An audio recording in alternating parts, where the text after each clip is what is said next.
Information اب کے ناظرین السلام علیکم، میں ہوں آپ کا ہوسٹ طیب منور۔ 5 ملکوں کا ایشین بلاک پر مبنی اتحاد سامنے آ گیا۔ پاکستان، چین، ایران، ترکی، روس پر مبنی بلاک سعودی عرب، UAE، بھارت، امریکہ اور اسرائیل کے خلاف ہوگا۔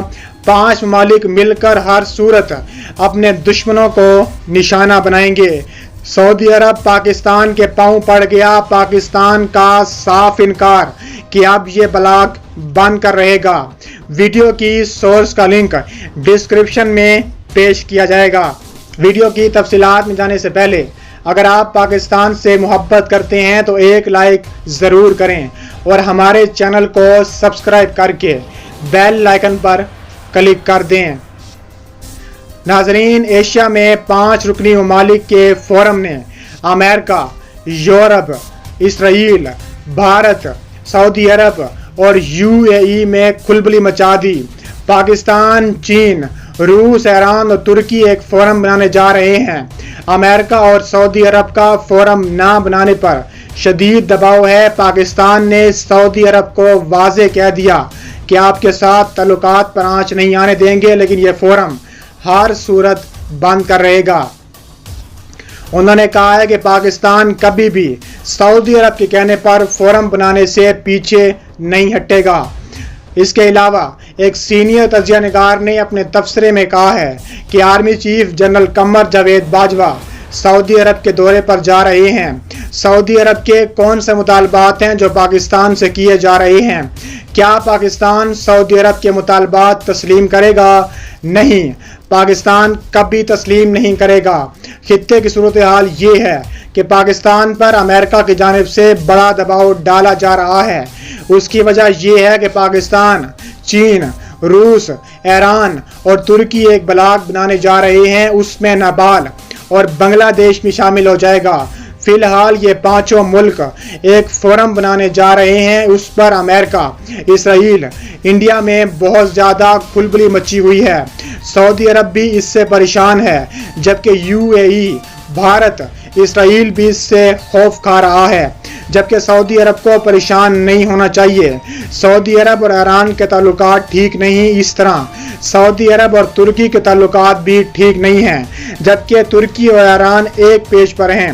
ایران نے واضح کہا ہے کہ وہ جوہری پروگرام جاری رکھے گا، لیکن فورم بنانے میں مسئلہ سعودی قیادت کی جانب سے پھنسا ہوا ہے۔ پاکستان کو کہا جا رہا ہے کہ آپ یہ فورم بنانے سے باز رہیں۔ امریکہ اور سعودی عرب کے دوسرے ہم خیالوں نے بھی کہا ہے کہ آپ یہ فورم نہ بنائیں، لیکن معلوم ہے کہ پاکستان پیغام دے دیا ہے کہ فورم بنانے کے حوالے سے سعودی عرب کی کوئی بات نہیں مانی جائے گی، لیکن سعودی عرب کی سلامتی پر کوئی سمجھوتا نہیں کیا جائے گا۔ سعودی عرب اور پاکستان کے تعلقات خراب نہیں ہونے چاہیے۔ پاکستان سعودی عرب سے کہا ہے کہ آپ جتنی چاہیں سرمایہ کاری کریں، ہمیں خوشی ہوگی، لیکن یہ کمپنیاں سعودی عرب کی ہونی چاہیے۔ ہمارا سب سے بڑا سیکیورٹی ایشو ہے، اس لیے یہ کمپنیاں امریکہ یا یورپ کی نہیں ہونی چاہیے۔ اس طرح ایران نے اپنی وزارت دفاع، وزارت خارجہ اور جوہری توانائی کی ایجنسی کے ملازمین پکڑے ہیں جو امریکہ، برطانیہ، اسرائیل کے لیے جاسوسی کر رہے تھے۔ یہ ایرانی تھے، ایک ایرانی ذات جنرل بھی تھا۔ اس کے علاوہ ایرانی سفیر نے کہا ہے کہ ایران اور پاکستان نے ایک دوسرے کے لیے بہت سی قربانیاں دی ہیں۔ پاکستان کو سب سے پہلے ایران نے تسلیم کیا۔ ایران، پاکستان، ترکی، روس اور چین ایک نیا اتحاد بنانے جا رہے ہیں۔ اسلام آباد میں ایران کے پاکستان میں سفیر سید محمد علی نے تقریب سے خطاب کرتے ہوئے کہا ہے کہ ایرانی اسلامی انقلاب کا اسلامی امت پر گہرا اثر پڑا ہے۔ ایرانی انقلاب سے مسلم امہ میں ایک نئی روح پھونکی گئی ہے۔ ایرانی انقلاب کے ذریعے انصاف کا بول بالا ہوا اور تمام انسانوں کو ان کے حقوق ملے۔ ایرانی سفیر نے کہا ہے کہ پاک ایران تعلقات ثقافت سے جڑے ہیں۔ ایران اور پاکستان ایک دوسرے کے لیے بہت سی قربانیاں دے چکے ہیں۔ دونوں ممالک اپنی دوستی کے اہم مقام پر پہنچ چکے ہیں۔ ایشیا کا مستقبل تراشنے میں پاکستان اور ایران کا بہت بڑا کردار ہے۔ انہوں نے کہا ہے کہ دونوں ممالک کو ایشیا کی ترقی کے لیے مل کر اقدامات کرنے ہوں گے۔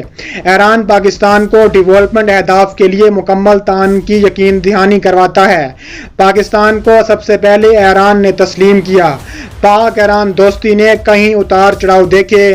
ان کا کہنا تھا کہ ایران نے گزشتہ دنوں سلیمانی کی شہادت کی صورت میں بڑے صدمے کا سامنا کیا۔ امریکہ نے ثابت کیا اسے بین الاقوامی قوانین کا کوئی احترام نہیں ہے۔ امریکہ نے ایران کی ثقافتی جگہوں پر حملے کرنے کی دھمکی دی جو ان کے سوچ کی عکاس ہے۔ انہوں نے کہا ہے کہ دہشت گردی صرف ارانیہ اور منشیات کو دونوں ممالک کا امن خراب کرنے کے لیے استعمال کیا گیا۔ منشیات کے خلاف جنگ میں ہزاروں سپاہیوں کی قربانیاں ہیں۔ دشمن ہمیں اسلامی تعلیمات اور اسلامی پہچان سے دور کرنا چاہتا ہے۔ ہمیں مل کر اپنی شناخت کے لیے کام کرنا ہوگا۔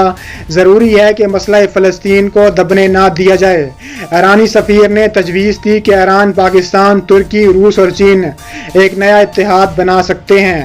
ان کا کہنا ہے کہ ممالک کا اتحاد ایشیا کی صورتحال میں مددگار ثابت ہوگا۔ پاکستان ایران کو ایک دوسرے کو معاشی معاملات میں مدد کر سکتے ہیں۔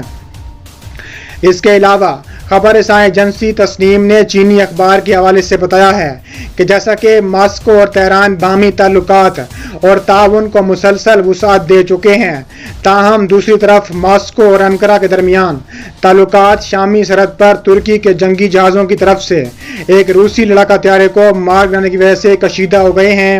چینی اخبار مزید لکھتا ہے کہ شام میں موجود نمٹنے کے طور پر نیٹو کے ساتھ اختلافات اور حالیہ ناکام فوجی بغاوت کی وجہ بنی ہے۔ انقرہ دوبارہ روس کی جانب واپس لوٹے۔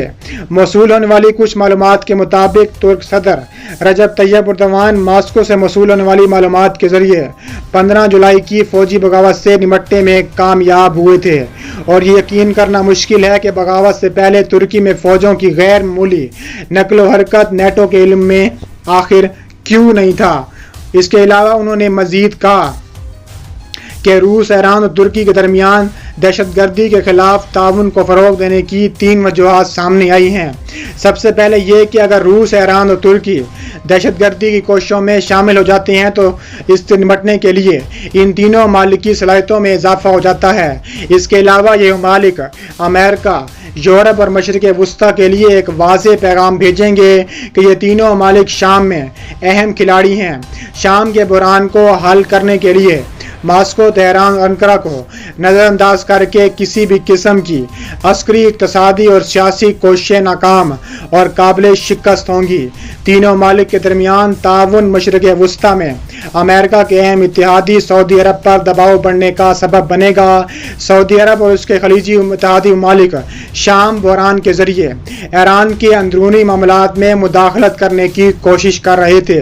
روس اور ترکی کے ساتھ تعاون کر کے ایران نے ریاض کو ایک مضبوط پیغام بھیجا ہے کہ تہران کے اندرونی معاملات میں مداخلت سے